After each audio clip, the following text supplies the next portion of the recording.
ആ കുടിക്കാൻ മോളെ. പിന്നെയില്ലേ ഞാൻ ഇന്ന് രാവിലെ പത്രത്തില് പാവന ഹോസ്പിറ്റലിൽ ഒരു ഇന്റർവ്യൂ കണ്ടിനെ. അപ്പോൾ ഇവിടുന്ന് അടുത്തല്ലേ അവിടെ പോകാനും വരാനും. ആ ഇന്റർവ്യൂവിന് ഞാനൊന്ന് പോയി നോക്കിയിട്ട് വരട്ടെ. ഇതിലെന്താ മോളെ അമ്മേനോട് ചോദിക്കാനുള്ളേ? മോളെ അച്ഛനും അമ്മയും ഇത്രയും പൈസയും ചെലവാക്കി പഠിപ്പിച്ചിട്ട് എനിക്ക് എഡ്യൂക്കേഷണൽ ലോണെല്ലാം എടുത്തിട്ടല്ലേ മോള് പഠിച്ചത്. എന്നിട്ട് പിന്നെ എന്തെങ്കിലും ഒരു ജോലി കിട്ടുമെങ്കിൽ അതല്ലേ നല്ലത്. ആ ലോണെല്ലാം അങ്ങ് അടച്ച് തീർക്കാലോ. ഇപ്പൊ അച്ഛനും അമ്മയല്ലേ അത് അടക്കുന്നത്, അവരും ആ ബാധ്യതയിൽ നിന്ന് അങ്ങ് ഒഴിയുമല്ലോ.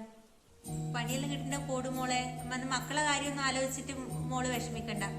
അമ്മയില്ലേ, അവരെ വേറെ ഇടം കൊണ്ടാകണ്ടിട്ട് മുന്നിൽ വണ്ടി വരൂലേ, അതിലങ്ങ് കയറ്റി വിട്ടാ പോരെ. പിന്നെ വൈകുന്നേരം കുട്ടികൾ വരുമ്പോ ഒന്നും കൊടുക്കണമെന്നല്ലേ ഉള്ളൂ, അതെല്ലാം അമ്മ നോക്കിക്കോളും മോളെ.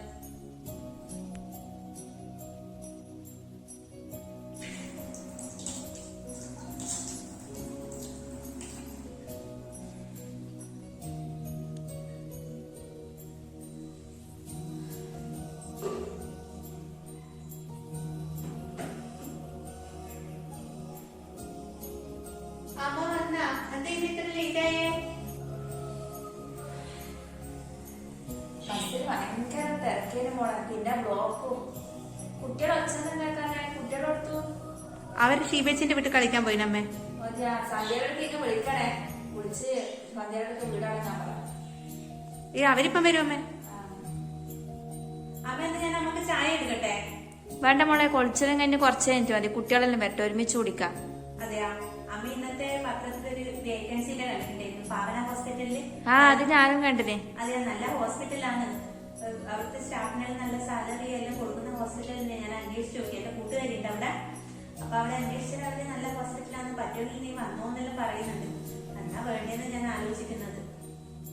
അതേപോലെ അത് നല്ല ഹോസ്പിറ്റലാണ്, നല്ല പേര് കേട്ട ഹോസ്പിറ്റലല്ലേ. അവിടെ ജോലി കിട്ടിയാൽ നല്ല തന്നെയാ. പക്ഷെ ഇപ്പൊ എങ്ങനെ പോവാനാണ്? കുട്ടികളെല്ലാം നോക്കണ്ടേ.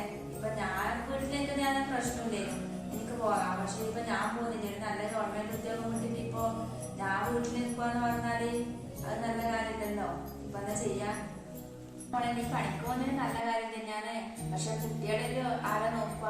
കുട്ടികളെ രണ്ട് ചെറുതല്ലേ. ഒരു 2 കൊല്ലം കൂടി കഴിയുമ്പോ മൂത്താള് കുറച്ച് വലുതാവൂലേ. അന്നേരം പിന്നെ കുട്ടികളെ ആക്കിയിട്ട് പോവാനോ ഒരാളാ. ഇതിപ്പോ എടുത്തു ചാടിയിട്ട് നീ പണിക്കോട്ടെന്ന് പറയുമ്പോ പിന്നെ നീ എന്നെ ഒന്ന് ആലോചിച്ച് നോക്ക്. കുട്ടികളുടെ കാര്യങ്ങളെല്ലാം ആലോചിച്ച് നോക്കുക. അങ്ങനെ എന്നാ ചെയ്യണ്ടേ? ഞാനിപ്പോ എന്താ പറയാ എന്നോട്? ഈ ജോലിക്ക് പോകുന്നത് നല്ല കാര്യം തന്നെയാണ്. നമ്മളെ കയ്യിൽ ഒരു പൈസ ഉണ്ടെങ്കിൽ നമുക്ക് എന്തെങ്കിലും പെട്ടെന്ന് ഒരു ആവശ്യം വന്നാൽ നമ്മളെ കയ്യിൽ നിന്ന് എടുത്തിട്ട് പോവാലോ. പക്ഷെ ഇതിപ്പോ കുട്ടികളുടെ കാര്യം ആയതുകൊണ്ടാണ് ഞാൻ പറയുന്നത്. നീ എന്നെ ഒന്ന് ആലോചിച്ച് നോക്ക്. അതെ അമ്മ പറഞ്ഞത് ശരി തന്നെയാണ്. ഞാൻ പിന്നെ അതൊന്നും ആലോചിച്ചതുമില്ല. എന്നാ പിന്നെ 2 കൊല്ലം കഴിഞ്ഞിട്ട് നോക്കിയിട്ട് പോവാം. 2-3 കൊല്ലം കഴിഞ്ഞിട്ട് ഇവര് കുറച്ച് വലുതാവട്ടെ. എല്ലാരും ഇപ്പം പോയാൽ മക്കളെ കാര്യം പ്രശ്നത്തിലാവും.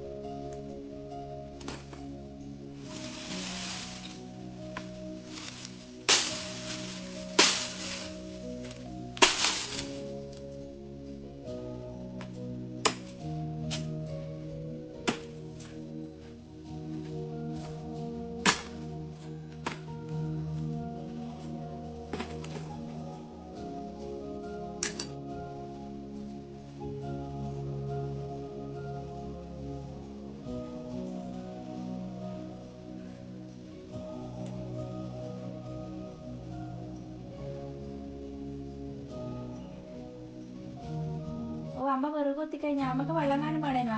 വേണ്ട മോളെ, ഞാൻ കുറച്ച് നേരത്തില്ലേ കുടിച്ചേ. ഞാൻ അവിടെ ചൂട് കൊണ്ട് ഇങ്ങോട്ടേക്ക് വന്നതാ.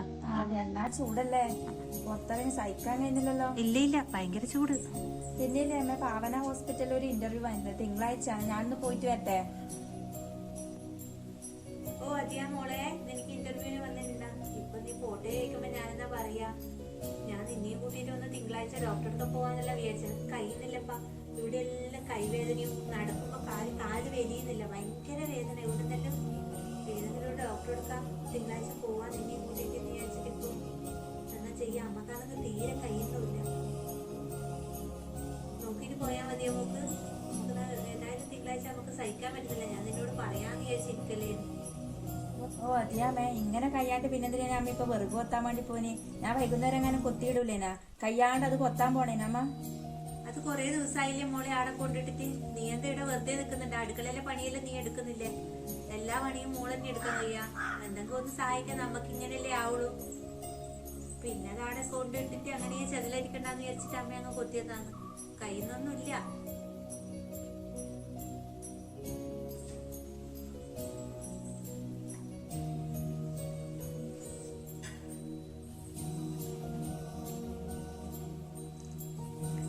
അമ്മേ അമ്മ ഇന്നത്തെ പത്രത്തില് പാവന ഹോസ്പിറ്റലിൽ ഒരു വേക്കൻസി ഉണ്ടെന്ന് കണ്ടേനെ. നാളെയാണ് അതിന്റെ ഇന്റർവ്യൂ. ഞാനിട്ട് നാളെ അതിന് ഇന്റർവ്യൂവിന് പോയിട്ട് വരട്ടെ. എഡ്യൂക്കേഷൻ ലോണെല്ലാം എടുത്തിട്ടാണ് അമ്മയും ഞാൻ നഴ്സിംഗ് പൂർത്തിയാക്കിയത്.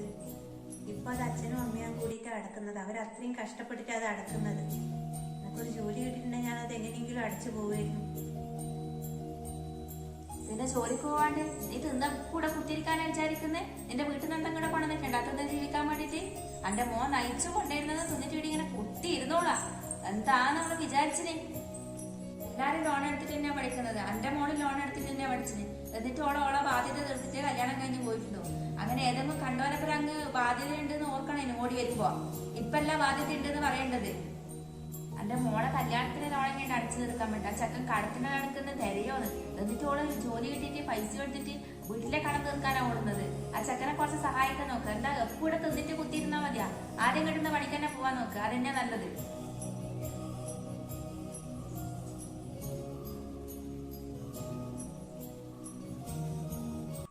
കടമെന്ന് കയറിയതൊന്നും എന്നെ കൊണ്ട് വിസ്തരിപ്പിക്കാൻ നിൽക്കണ്ട. മോള് ലോണടച്ച് തീർത്ത വിശേഷം മാത്രം പറഞ്ഞാൽ മതിയല്ലോ. മോളെ കല്യാണത്തിനും കുട്ടീൻ്റെ പേര് വിളിക്കും, വീട് പണിക്കും എന്തെല്ലാം കാര്യം പറഞ്ഞാൽ ഉള്ളു ഇടുന്ന് പൈസയും വാങ്ങിച്ചിട്ട് പോകുന്നത്. അന്നേരം ഈ നാവല്ലോ എവിടെയാ പോയിന്? അന്നേരം മോളോട് പറയണ്ടേ എൻ്റെ മോനൊറ്റക്കായി പണിയെടുത്തിട്ട് കടം വീട്ടേണ്ടത്? തരാനൊന്നും പറ്റൂല നീ ചോദിക്കുമെന്ന്. അതെങ്ങനെയാ പെൺവീട്ടുകാരെ പൊങ്ങച്ചം കാണിക്കണ്ടേ? എവിടെയെങ്കിലും പണിക്ക് പോയിട്ട് എൻ്റെ ലോണൊന്നും അടച്ചു തീർത്ത് ഏട്ടനെ സഹായിക്കണം എന്നല്ല എനിക്കുണ്ട്. അത് എങ്ങനെയെങ്കിലും ഞാൻ ജോലി കിട്ടിയാൽ ചെയ്യുകയും ചെയ്യും. അതിനാരും ഉപദേശമൊന്നും വേണ്ട.